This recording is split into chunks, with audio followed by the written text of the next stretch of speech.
BFM Business présente Les experts sans frontières. Mathieu Jolivet.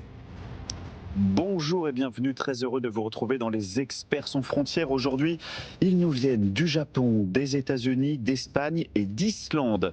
Les projecteurs du monde entier sont braqués sur Islamabad, le Pakistan, qui tente une médiation entre Iraniens et Américains, mais le cessez-le-feu en Iran semble de plus en plus fragile. Dimanche, ce sera au tour de la Hongrie de voter. Et pour la première fois depuis 16 ans, le très populiste Viktor Orban pourrait ne pas être reconduit. On verra ce qui se joue en Hongrie, qui est devenue la véritable tête de pont du Trumpisme en Europe. Et puis Donald Trump ne décolère toujours pas contre l'OTAN. Dans son viseur, il a toujours le Groenland. On en parlera aussi avec nos experts sans frontières. Les experts sans frontières. Mathieu Jolivet. Bienvenue si vous nous retrouvez dans les experts sans frontières. Ils sont tous autour de moi. Juan José Dorado, correspondant en France pour la presse espagnole. Bienvenue Juan José. Buenas tardes. Buenas tardes. Bienvenue aussi à Madoka Kitamatsu, chef du bureau du Nikkei à Paris et Genève. Le Nikkei, un quotidien économique, un des plus influents et plus lus de la planète. Bienvenue Madoka. Konbanwa. Et vous nous raconterez tout à l'heure, mais je crois que vous étiez avec Emmanuel Macron lors de sa visite officielle au Japon pendant quelques jours. Ça nous intéresse d'avoir vos impressions aussi de coulisses de ce voyage présidentiel. Bienvenue aussi à Steven Ekovitch, professeur de sciences politiques et d'histoire à l'Université américaine de Paris. Bonsoir Steven. Bonsoir. Et bienvenue. Et puis enfin, nous sommes en visio, en direct depuis Reykjavik en Islande avec Damien Degeorges qui est consultant, qui vit à Reykjavik, spécialiste des pays nordiques. Vous savez, l'Islande, c'est pas très loin du Groenland. On va en parler aussi tout à l'heure. Bonsoir et bienvenue Damien. Peut-être pour commencer un petit tour de table, mais là, au moment où on débute cette émission, Sébastien Lecornu, le Premier ministre, est sur le perron de Matignon en train d'annoncer des mesures d'aide ciblées pour aider les ménages face à la flambée des prix énergétiques. Il nous dit que les prix, notamment les prix de l'essence, doivent baisser aussi vite qu'ils ont monté. Juan José, est-ce qu'en Espagne, on a le même...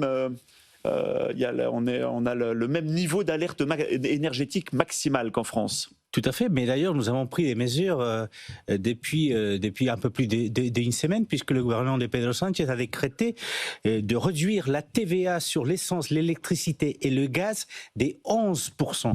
Qui a été réduit tout d'un coup, même si on se fait taper depuis quelques jours par l'Union européenne, puisqu'apparemment on n'a pas le droit de descendre la TVA au-dessus de 15%, mais nous aujourd'hui, l'Espagne est à 10% sur ces trois produits, électricité, gaz, essence.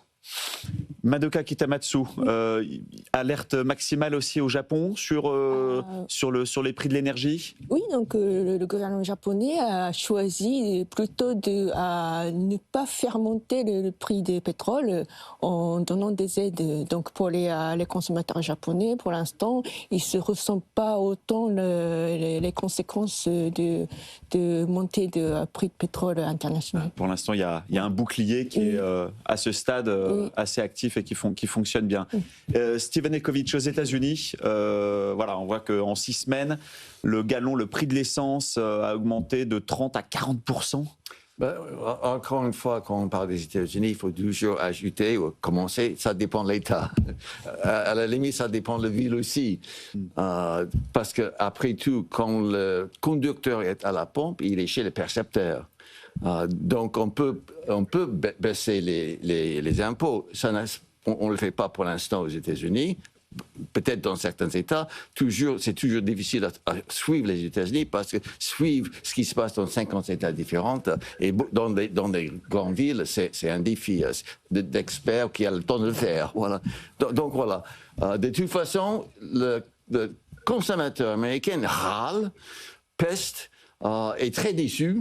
Parce que là, c'est un signe qui touche, c'est concret dans les vies des Américains. Surtout dans un pays où l'automobile est assez importante, voilà, où il y a des malls, des shopping centers, des banlieues.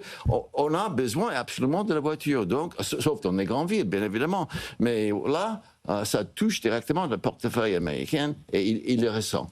Et alors là, ce qui est intéressant, c'est qu'on est en train de voir Sébastien Lecornu qui annonce, qui dit voilà, l'électrification est un défi prioritaire. Donc pour lui, la réponse à la crise énergétique actuelle, c'est aussi, au-delà des aides qui sont la réponse peut-être de court terme, d'urgence, c'est aussi penser en long terme à moins dépendre du pétrole. Juan José. Moins dépendre du pétrole, c'est le cas espagnol, puisque nous avons énormément développé les énergies renouvelables, puisque le mix énergétique espagnol est l'un des plus hauts en Europe aujourd'hui, voire et le climat est aussi assez propice pour développer notamment le solaire. Et propice. En même temps, nous n'avons pas cet avantage peut-être qu'il y a la France, qui est l'énergie nucléaire, parce que nous n'avons pas du tout la même le même niveau des centrales nucléaires. Mais quand on parlait effectivement, je vous parlais de la TVA, mais il n'y a pas que ça. En fait, le gouvernement a préparé un bouclier pour lutter contre cette augmentation des prix énergétiques et la crise économique qui s'annonce pour la population. Et ce bouclier comprend, c'est autour des 5 000 milliards.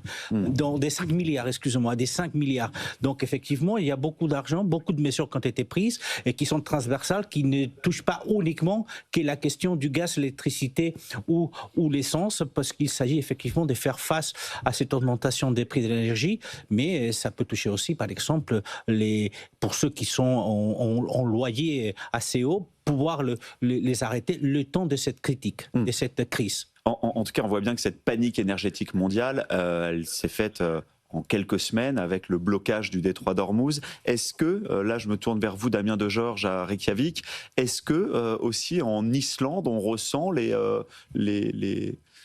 effets du blocage d'Ormuz?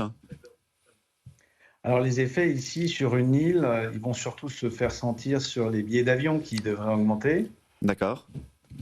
Et puis aussi, bien sûr, sur les importations. Après, le mix énergétique islandais fait qu'on est quand même très axé sur les énergies renouvelables, donc moins sujet aux volatilités de prix.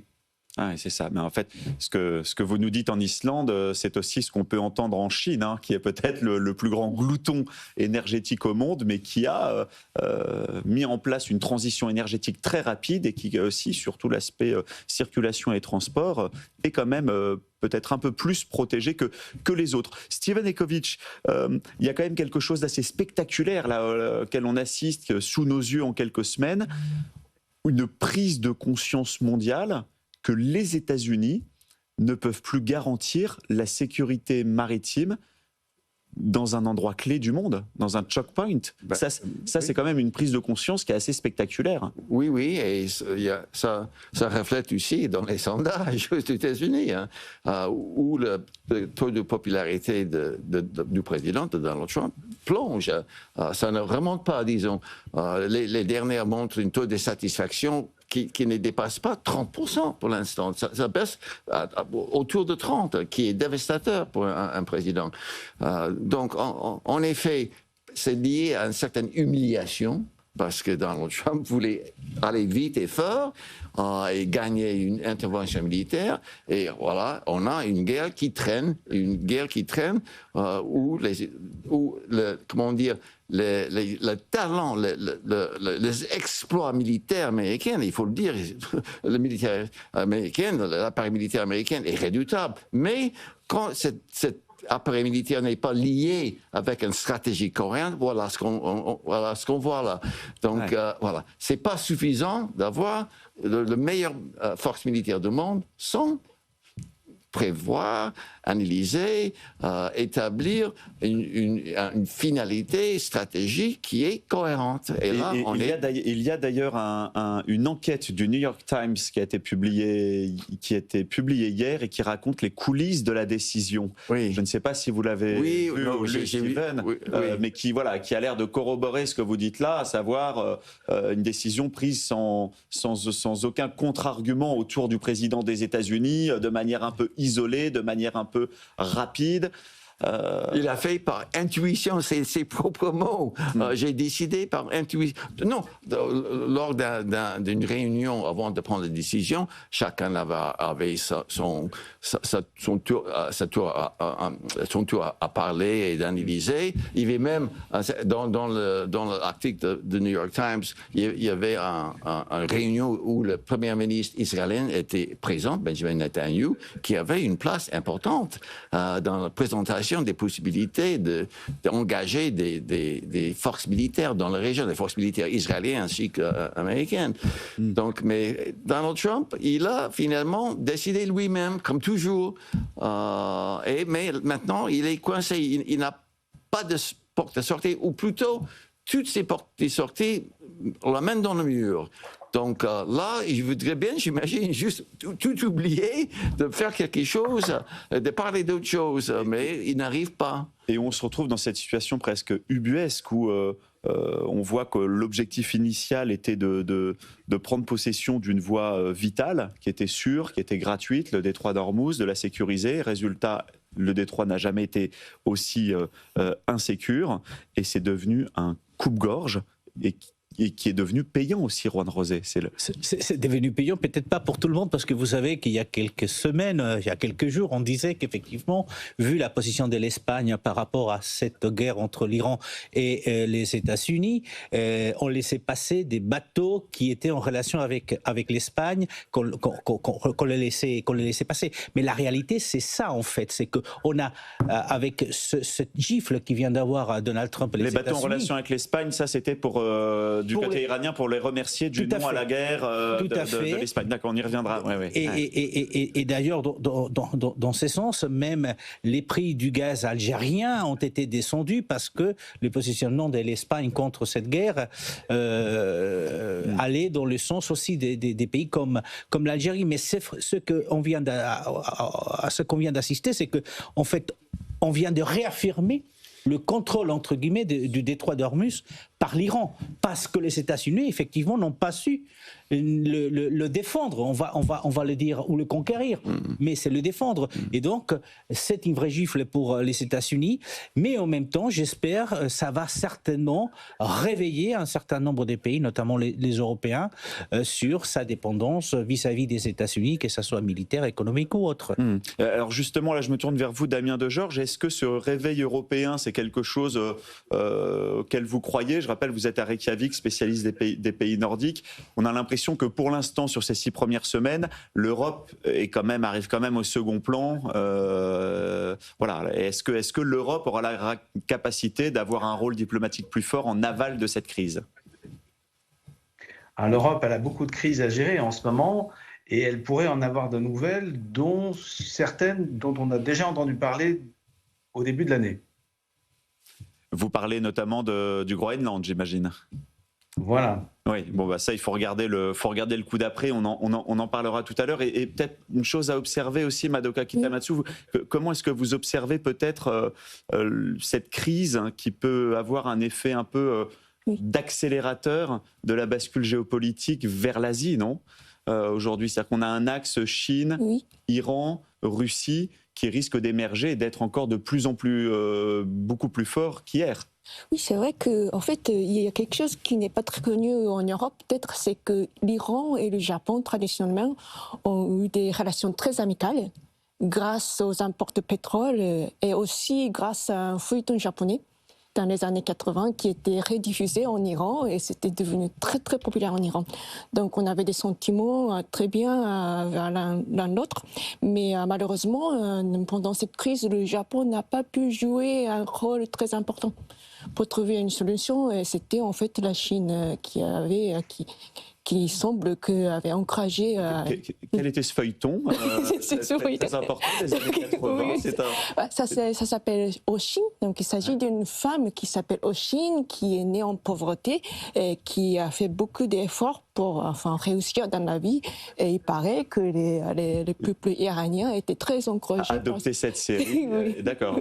Oui. Et je ne savais pas qu'il y avait aussi des liens énergétiques très forts. Ce qui nous rappelle que le Japon est peut-être un des pays Oui. en Asie qui est le plus exposé à ce blocage d'Ormuz. Oui, Comment est-ce qu'on le vit? Comment est-ce qu'on en parle en ce moment au Japon? Est-ce qu'on met en place les boucliers nécessaires? Et est-ce qu'il y a des pourparlers parallèles entre le Japon et peut-être l'Iran pour essayer à minima d'être prioritaire en cas de déblocage? Alors, donc, la première ministre Takaichi a eu un appel téléphonique avec le président iranien seulement le 8 avril, ce qu'on trouve quand même peut-être un peu trop tard, vu la relation entre l'Iran et le Japon, qui était toujours bien jusqu'à maintenant.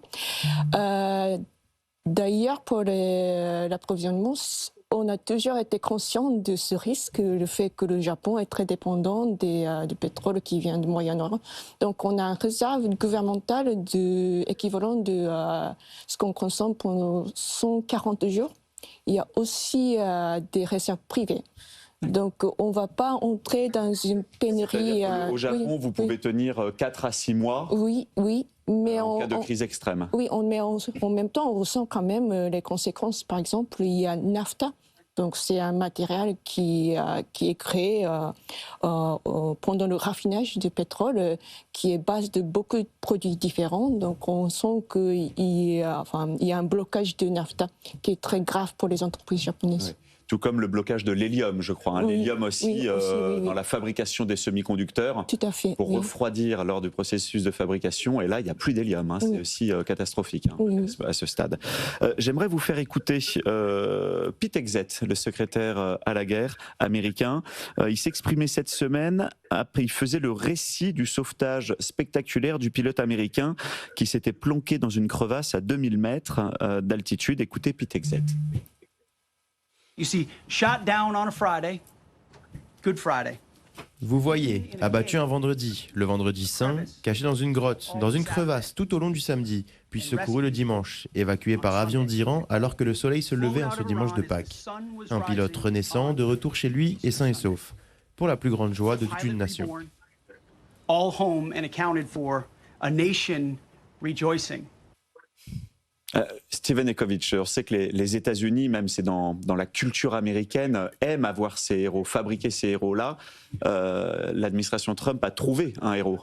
Oh, oui, il en fallait, parce que il faut des héros, il faut chercher partout les héros. Hein. C'est vrai que c'était un vrai exploit de sauvetage. D'ailleurs, peut-être, vous ne savez pas, Mathieu, mais je suis un ancien combattant armée de l'air américaine. J'ai fait cette formation de sauvetage. Voilà. Et ça m'a rappelé, il y a des années, mon entraînement. Et ce qui m'a étonné dans cette sauvetage, moi... Vous connaissiez le process, ce qu'il faut faire dans les 12 premières heures. Je savais ce qu'il fallait faire au cas où, etc. Donc voilà. Mais ce qui m'a étonné, c'était les moyens très lourds pour le faire. Parce que dans mon expérience, c'était juste quelques hélicoptères qui arrivaient, qui nous pêchaient si nécessaire. Mais là, c'était quasiment un armada. Et ce qui m'a étonné aussi, qu'il y avait un colonel, c'est un haut gradé quand même, un colonel qui était navigateur dans l'avion. Ça c'est très rare. Et on se demandait, mes collègues et moi, les anciens, pourquoi un colonel, était dans le cockpit, était dans cet avion lors de ce sauvetage. Donc, il y avait des choses qui nous ont un peu étonnés, mais voilà. Pour revenir à l'exploit même, bien évidemment, le secrétaire à la défense, parce que lui, il appelle ça le secrétaire de la guerre, mais voilà, ce n'est pas le titre officiel de ce ministère, c'est quand même encore c'est le ministère de la Défense. Donc voilà, ils ont trouvé, après tout ce qui s'est mal passé, au moins, il y avait ça, au moins. Mais quand même, il y avait quelques avions très importants qui ont été détruits. Quand même, le coût était énorme. Donc ça a mis un peu un bémol dans ce sauvetage, que ça a coûté si cher. Mais d'un autre côté, on peut dire que voilà, les Américains sont prêts à mettre le paquet pour sauver un de leurs. Voilà. Donc. Voilà, ça c'est pour le récit américain. Madoka, en pleine crise iranienne, en plein blocage du détroit d'Ormuz, Emmanuel Macron s'est rendu au Japon. Vous étiez dans la délégation présidentielle pour couvrir ce déplacement, en tant que chef du bureau du Nikkei en Europe. Sur place, quels sont peut-être les messages les plus qui vous ont le plus marqué pendant ce voyage? Moi, de loin ici, par exemple, j'ai entendu Emmanuel Macron qui appelait à une troisième voie alternative aux États-Unis et à la Chine. Alors oui, c'est vrai qu'il a parlé de troisième voie, il a parlé des coalitions des pays indépendants. Et ça me fait penser un peu à la différente approche diplomatique de la France et le Japon, qui sont deux pays quand même qui ont des besoins assez similaires. On a besoin d'approvisionnement de ressources, on a besoin de entretenir des bonnes relations avec les États-Unis et en même temps rester indépendant. Donc ce qu'on vise, je pense, sont assez similaires. Mais la manière dont on le fait est différente. Et la France est toujours vocale à envoyer des messages forts, des messages qui sont sûrement justes, mais ce n'est pas la manière du Japon de le faire. Donc je pense que c'était peut-être un petit peu difficile de trouver un message commun entre les deux États. En tout cas, j'aimerais bien vous faire écouter Emmanuel Macron, donc, qui était au Japon, et qui vantait la prévisibilité de l'Europe face à l'imprévisibilité de Donald Trump. Écoutez-le. Vous avez des gens qui vous disent « nous, on va beaucoup plus vite ». Mais vous ne savez pas si après-demain, ils seront encore à cet endroit. Et si demain, ils ne vont pas prendre une décision qui peut vous heurter, sans même vous prévenir, c'est à considérer. Bon, Samadoka, il dit aux Japonais, nous on est fiables, les Américains ils sont pas fiables. Encore une fois, est-ce qu'il y va pas trop, comme on dit chez nous, avec ses gros sabots? Est-ce que le message est pas trop, n'est peut-être pas assez fin, amené assez finement? Je ne sais pas. Surtout au regard de la relation stratégique extrêmement forte que le Japon a avec les États-Unis. Alors, je pense que les entreprises japonaises aiment bien la prévisibilité, donc il n'a pas tort de parler de ça aux chefs d'entreprises japonaises. Après, est-ce que les entreprises japonaises vont investir de plus en Europe? Il faut penser au coût. Et je pense que les Français, à côté français, ils espéraient voir des annonces d'investissement en France par des entreprises japonaises pendant la visite, mais malheureusement on n'a pas vu des annonces. Ils n'en ont pas eu. Alors j'ai entendu, ça c'était peut-être un détail de coulisses, mais j'ai entendu que le président Macron enchaînait les retards pendant la visite au Japon, qui est quand même le pays de la ponctualité absolue, et que ça a agacé ses interlocuteurs. C'était ce qui paraissait dans la presse française. Un clash de civilisation. Je ne sais pas si vous étiez aux premières loges des retards du président Macron. Mais... je pense que c'est pas qu'au Japon qui est en retard. C'est un problème mondial. Je pense que c'était déjà partagé. La prévisibilité d'Emmanuel Macron. On va peut-être commencer par la ponctualité. Roi de Rosé, comment l'opinion publique espagnole, voit le non à la guerre de son chef du gouvernement? Positivement, de façon générale, c'est positif. C'est vrai qu'il y a l'extrême droite qui est contre ou une partie de la droite, mais c'est vrai que les Espagnols sont plutôt positifs face à cette non à la guerre qui avait déjà été évoquée par l'Espagne dans la deuxième guerre d'Irak. Et puis aussi parce que effectivement, en politique intérieure, on voit qu'il y a des résultats électoraux qui peuvent bénéficier au Parti socialiste qui insiste. Et puis il y a une certaine anti-américanisme espagnol historique qui est là, hormis le fait effectivement qu'aujourd'hui Donald Trump est un épouvantail pour toutes les sociétés. Alors il y a peut-être aussi un précédent Aznar, où là il était parti aux côtés des Américains. La photo des chasseurs où on voyait effectivement Bush, Aznar, Barroso et Tony Blair. Là, les Espagnols étaient descendus en masse avec le no à la guerra. Le no à la guerra, donc il a repris effectivement ce slogan et ça marche électoralement pour l'instant au niveau des sondages. Et ça marche aussi par rapport effectivement à l'image de l'Espagne dans un certain nombre des pays, notamment au Moyen-Orient. Je vous disais tout à l'heure que grâce à ce positionnement de Pedro Sánchez, l'Algérie vend moins cher le gaz algérien à l'Espagne. Grâce à ce positionnement, beaucoup des sociétés européennes, les sociétés société civile voit avec bon œil Pedro Sánchez, mais ce peut-être pas le cas pour les différents gouvernements qui sont en porte-à-feu par rapport à la position espagnole, par rapport à la France, par rapport à l'Angleterre ou par rapport à d'autres pays. Il n'y a pas une forme d'opportunisme politique? Il y a certainement de l'opportunisme politique. Je crois qu'il a il était plutôt malmené dans les sondages. Et il y a des élections dans quelques semaines en Andalousie. Il vient de perdre 4 élections régionales et donc il est très malmené. Il n'a pas de majorité au Parlement et donc il voit effectivement dans les sondages un léger frémissement et ça l'intéresse effectivement aussi au niveau de la politique intérieure. Allez, on va marquer une courte pause dans les Experts sans frontières et on se retrouve, on verra si le Groenland et Cuba peuvent être les prochaines cibles de Donald Trump et on parlera aussi évidemment des élections cruciales qui se jouent en Europe, en Hongrie, c'est ce dimanche. À tout de suite. Les Experts sans frontières. Mathieu Jolivet.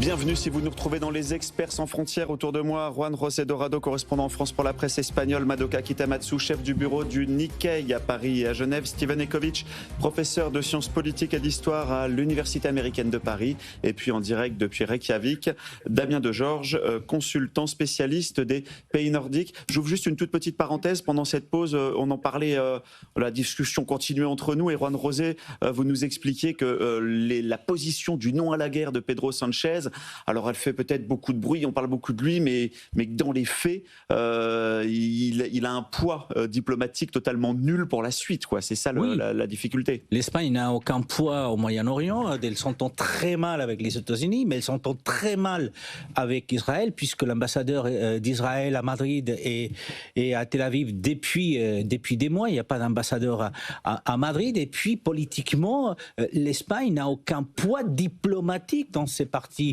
du monde. Donc auprès des sociétés civiles, oui, la position espagnole forcément et de Pedro Sánchez est peut-être appréciée, mais encore une fois, le poids de l'Espagne est vraiment insignifiant par rapport à d'autres pays, comme notamment la France, par exemple, par rapport au Liban. Bon, j'aimerais vous faire écouter maintenant Donald Trump, parce qu'il recevait cette semaine le secrétaire général de l'OTAN, Mark Rutte, et c'est vrai que les projecteurs du monde sont braqués sur Hormuz. Il ne faut pas non plus totalement baisser la garde dans d'autres régions du monde. Écoutez ce que disait Donald Trump juste avant de le recevoir à Washington. L'OTAN est un tigre de papier. Mark Rutte vient me voir mercredi, comme vous le savez. C'est un type formidable. Le secrétaire général est génial. Mark Rutte, c'est quelqu'un de très bien. Mais et vous savez, tout a commencé, si vous voulez connaître la vérité, car nous voulons le Groenland. Nous voulons le Groenland. Ils ne veulent pas nous le donner et j'ai dit au revoir. Bye bye. Ok, Damien Degeorges, on vous retrouve depuis Reykjavik. Au Groenland, dans quel esprit on est? Et après, on verra aussi en Islande, mais vous êtes aussi branché sur le Groenland. Est-ce qu'aujourd'hui, on ne baisse pas la garde et on craint d'être la prochaine cible? Alors, ça a un impact sur la population au Groenland, c'est évident. Il y a des préparations en termes de gestion de crise. Et puis au Danemark, inutile de dire que dès que Trump reparle du Groenland cette semaine, c'est breaking news dans les médias danois. C'est une histoire qui n'est pas finie, surtout si l'idée de Trump derrière tout ça, c'était de laisser sa trace en agrandissant les États-Unis. Alors à ce moment-là, on n'en aura pas fini avant 2029. La crainte, bien sûr, c'est qu'au fond, vis-à-vis de l'OTAN, Trump ne se serve de la crise de l'Iran et en jouant sur le fait que les alliés ne l'auraient pas aidé. Alors du coup, finalement, comment les croire vis-à-vis du Groenland en cas de besoin? Non, on a appris par contre, via le média danois Finance, que le milliardaire américain Ronald Lauder, soutien de Trump, qui, dit-on, lui aurait soufflé l'idée du Groenland, eh bien, il a rencontré en novembre dernier Anouk, la capitale du Groenland, la maire de la commune. Et on parle de possibles donations philanthropiques du fonds Ronald Lauder, notamment pour les enfants et jeunes de la commune. Bref, d'une opération soft power.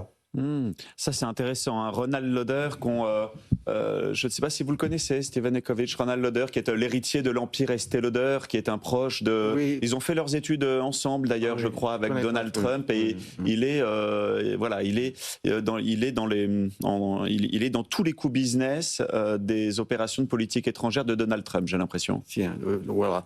Ah, bah, il n'est pas le seul, hein. Et le plus important, c'est son gendre et son ami Steve Jared Witkoff. Kushner, oui, c'est Witkoff. Ouais. Donc, non, les propos sur les grands langues de Donald Trump, ça révèle une certaine panique. Hein. Il veut changer le sujet, c'est tout. On parle éventuellement du Cuba, il veut changer le sujet. Hier, c'était la première dame aussi qui parlait de nouveau du dossier Epstein. Voilà, c'était changer le sujet. D'ailleurs, on se demande si la guerre dans le Golfe n'était pas une tentative aussi de distraire le dossier Epstein, ou maintenant c'est le dossier Epstein qui est une tentative de distraire de son guerre de Golfe. Mais voilà, ils veulent absolument changer le sujet. Ils voudraient bien, j'imagine, dans sa tête, s'il peut pénétrer dans sa tête, laver les mains de tout ça et aller faire autre chose. Mais il peut pas. Cette guerre, le dossier Epstein, le tient bien. Et il est vraiment tenu et coincé par les deux d'ailleurs. Madoka Kitamatsu, comment est perçue aussi depuis le Japon cette doctrine Donro de Donald Trump, hein, savoir donc qu'il dit bah voilà, maintenant je suis le shérif de tout mon hémisphère, il n'y a pas que les États-Unis d'Amérique, il y a aussi le Groenland, l'Amérique du Sud, le Canada, l'Alberta, etc. Voilà, le partenaire stratégique que sont les États-Unis pour le Japon. Comment est-ce qu'on voit cette doctrine là-bas ? Alors, je pense que de façon générale, je pense que pour les Japonais, les États-Unis paraît un peu moins un pays sur lequel on peut faire confiance. Et par contre, la première ministre est quand même, je pense qu'elle parie toujours sur la relation très étroite entre le Japon et les États-Unis.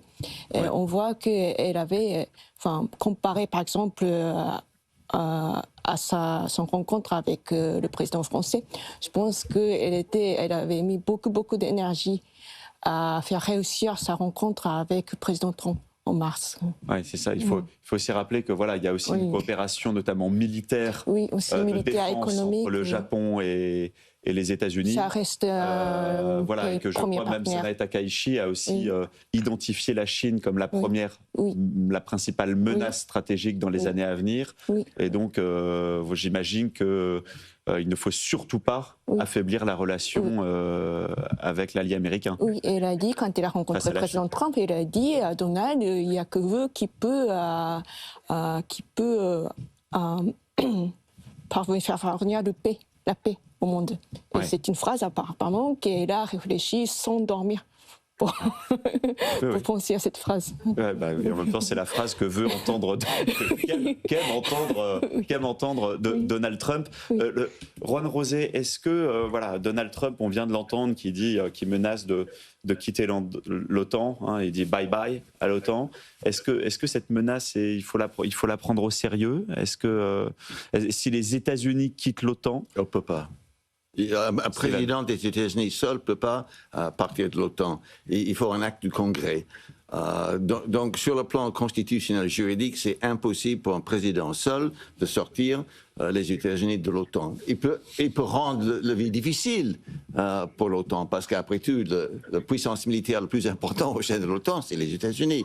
Mais sur le plan strictement constitutionnel, le Congrès, même les républicains au Congrès ne le laissent pas faire. Et en plus, juste sur le plan politique, pratique, il y a beaucoup de républicains, bien évidemment, qui sont contre. Donc non, c'est une menace juste pour faire éclat.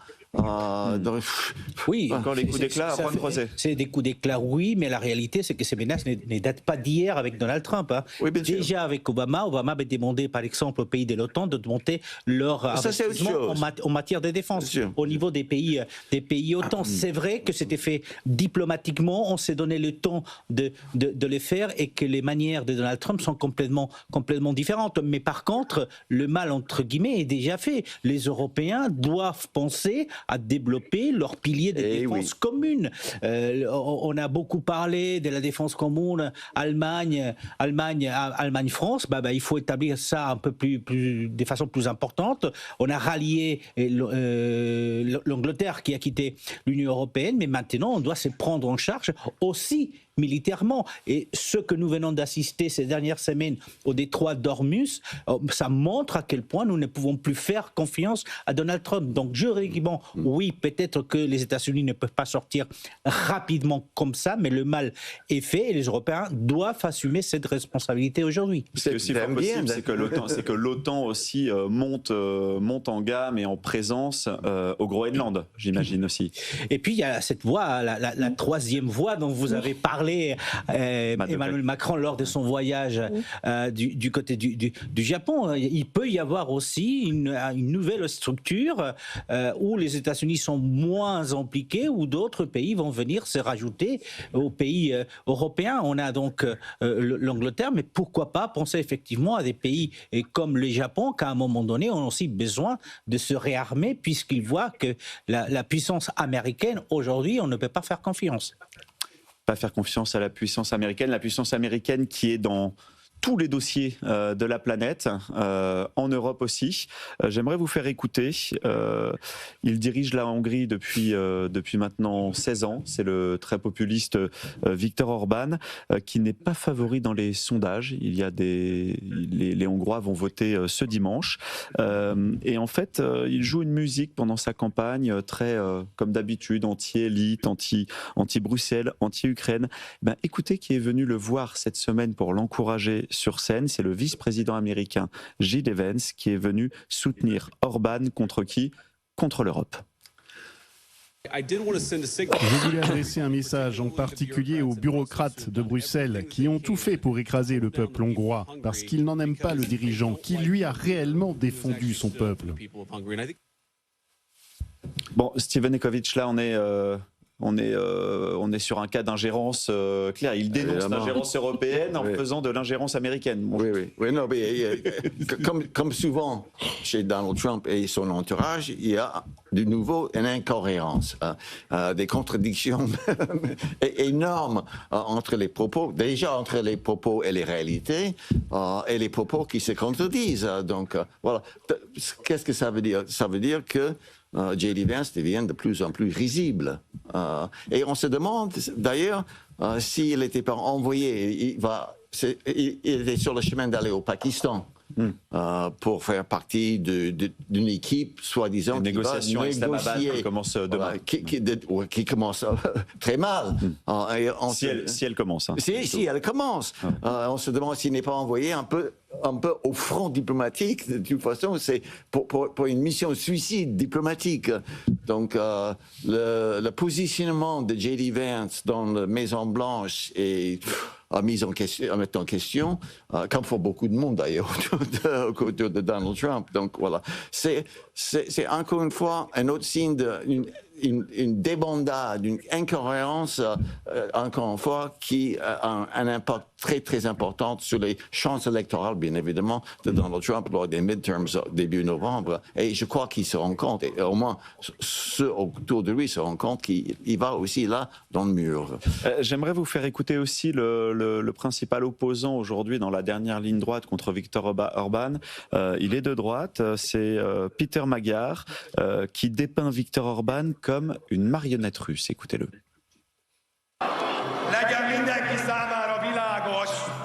Que ce soit clair pour tout le monde, Orban a invité dans notre pays les agents russes les plus expérimentés pour interférer dans les élections et nous retirer une fois de plus notre bien le plus sacré, la liberté hongroise, pour laquelle nos ancêtres ont donné leur vie.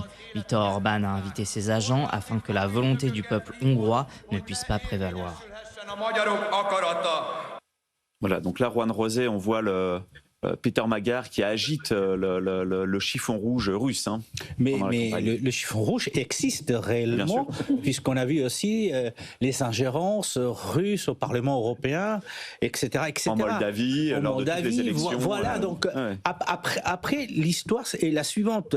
La passivité des Européens pour faire face à une situation comme celle-ci. C'est vrai aussi que juridiquement, on ne peut pas expulser un pays, mais l'Union européenne a un socle des valeurs et des façons de faire qu'aujourd'hui est entravée par l'Hongrie. Donc si les Hongrois, à un moment donné, souhaitent continuer à voter pour quelqu'un comme M. Orban, qui est de toute évidence contre l'Europe, à ce moment-là, les Européens, comme militairement, je vous disais tout à l'heure, vont devoir effectivement prendre des mesures et voir à laisser vraiment de côté l'Hongrie de l'Union européenne. Aujourd'hui, la seule chose, c'est que peut-être, dans quelques jours, on aura un changement de gouvernement et un changement de politique en Hongrie. Et ça pourrait peut-être rétablir la sérénité européenne qui a été perturbée ces dernières années avec M. Orban. Madoka Kitamatsu, aussi, vous suivez, vous couvrez aussi pour le Nikkei ce qui va se passer en Hongrie. Ça, c'est quelque chose qui intéresse le journal Le Nikkei. Ah oui, je pense que mon correspondant, d'ailleurs, il est en Hongrie pour suivre les élections sur place. Et je pense que les résultats de cette élection, en soi, ne va pas impacter directement les pays asiatiques, mais on trouve que c'est quand même très intéressant parce que ça peut avoir des conséquences pour les autres élections en Europe, enfin, notamment la présidentielle française. Ça peut peut-être encourager les candidats de récalibrer leur stratégie. Ce qui est intéressant, c'est que la Hongrie, et on le dit souvent, la Hongrie est peut-être le principal laboratoire du Trumpisme en Europe. Et à ce titre-là, c'est intéressant de voir si le Trumpisme fait encore recette dans le pays qui a le plus adopté Donald Trump. Aussi, et puis anti-Bruxelles. Et anti-Bruxelles. Donc ça, c'est quelque chose qui peut parler au marché, ce signal-là. Justement, alors ça, c'est un sondage qui était très intéressant. Steven Ekovitch, il y a 2 ou 3 mois, qui était sorti par Eurobazooka et qui nous dit que finalement, l'aventurisme géopolitique de Donald Trump a fracturé les droites radicales en Europe. Vox en Espagne, AfD en Allemagne, Fratelli Italie, etc. Donc là maintenant on va voir. C'est une élection clé maintenant. Dans cette tendance, c'est une élection clé. Là, donc on peut espérer le mieux. politique, Trump fait-il vendre? C'est ça en fait ce qui se joue dimanche. Parce que c'est peut-être ça peut aussi déclencher une vague anti-droite d'une façon plus générale en Europe, mais aussi comme vous venez de dire, ça peut aussi mise en question le modèle Trump de ce qu'il appelle Orban, la démocratie illibérale. Il le vante comme tel, démocratie illibérale. Et comme vous avez bien évoqué, il y a certains autour de Trump qui estiment que pourquoi pas un modèle aussi pour les États-Unis. Ici aussi, une démocratie illibérale. Il reste à le définir dans les détails, mais quand même, c'était vanté comme tel par Orban. Et est-ce qu'en Espagne, c'est le parti Vox de droite radicale? Est-ce que idem, on a observé là-bas que finalement, il se désolidarisait un petit peu de Trump après sa première année de retour à la Maison-Blanche? Il ne s'est pas désolidarisé de Donald Trump. D'ailleurs, lors de l'investiture de Donald Trump, le leader de Vox a été invité à Washington pour cette investiture. Mais ce qu'on a vérifié, c'est qu'il y a quand même encore un plafond de verre qu'il n'arrive pas à passer. C'est-à-dire qu'aujourd'hui, en Espagne, on a pratiquement tous les 2 mois des élections régionales qui sont extrêmement importantes et l'extrême droite espagnole n'arrive pas à passer la barre des 18%. C'est vrai qu'on n'est pas encore au niveau de l'Italie, puisque les populistes sont arrivés avec Mme Meloni au gouvernement, où on voit quelle est l'extrême droite du côté de l'Autriche, voire dans des pays scandinaves. Donc on n'est pas au même niveau. Mais n'oublions pas de toute façon que M. Orban a réussi quand même à faire des populistes de l'extrême droite la troisième force politique au Parlement européen. Chose qu'on n'avait pas vue avant les dernières élections européennes. Mais attendons voir. J'ai bon espoir qu'effectivement les peuples hongrois décident d'échanger peut-être de cas, parce qu'il va les aider eux, aider aussi l'Europe, et bien sûr ce plafond de verre qu'on voit en Espagne, qu'on voit du côté du Portugal notamment, va peut-être rester plafond de verre pour eux. Eh ben, en tout cas, on sera vite fixé, parce que ces élections en Hongrie, c'est dimanche, et ce sont des élections à un tour. Donc dimanche soir, on aura déjà ce premier signal politique très important, peut-être pour la suite et les autres élections à venir en Europe. On file à Reykjavik. Juste un mot avant vos cartes blanches, Damien Degeorges. On parlait des velléités de Trump au Groenland, mais il ne faut pas oublier qu'en Islande, là où vous vivez, voilà, il avait provoqué une vive émotion à travers l'ambassadeur américain qui parlait de l'Islande comme d'un futur potentiel État américain. Oui, c'était une blague effectivement de Billy Long, qui a été nommé par Donald Trump, qui n'a pas encore été confirmé par le Sénat américain.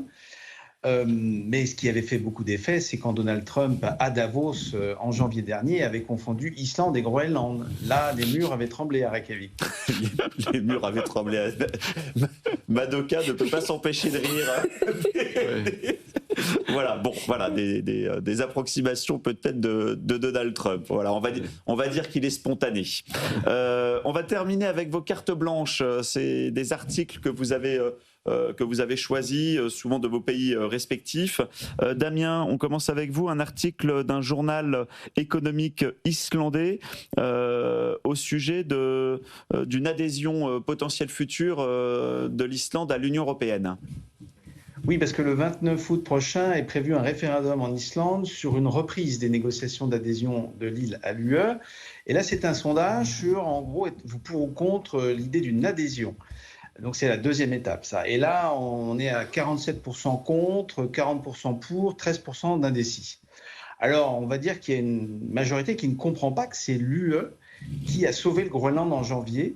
Et ça, c'est un sujet qu'on oublie vite, alors que c'était assez récent. Et au fond, que l'Islande a besoin de faire partie d'un ensemble comme l'UE pour sa sécurité. Mais le mois d'août est encore loin, et d'ici là, si Donald Trump prononce le mot Islande, vous verrez que le oui aura le temps de prendre 30 points dans la journée. Et est-ce qu'au Groenland, l'idée de s'arrimer un peu plus fortement à l'Union européenne est quelque chose qui émerge aussi ?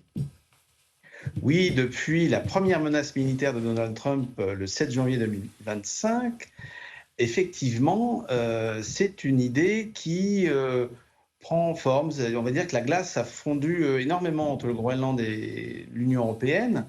Après, le chemin est encore long.